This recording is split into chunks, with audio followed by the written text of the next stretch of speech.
You are about to know the ancient origins of gaslighting. When you see an image like this, especially in a religious context, is the snake the hero or the villain?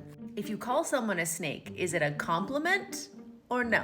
If you think the snake is probably the evil one in the story, it is the result of ancient gaslighting. Hello, I'm Lydia Knight, and we've helped over 9,000 women since 2010 become unmanipulatable. And we are tracing that manipulation back to its roots with a story time retelling of the book by Marilyn Stone, When God Was a Woman. And here's some true history. For 25,000 years worldwide, people believed that God was a woman and women were in power in society in matriarchies. Then entered BroClan. They were racist, sexist colonizers that had this crazy idea that God is a man. And they were very violent, and they traveled in their little boats to the established matriarchal cities that were doing quite well. And they would just go and massacre the place. And because they didn't have anything of their own, you know what they did? They would go to the temples where the people were worshiping the goddess and had been for thousands of years. They would take the religious stories that people already believed, and they would just rewrite them.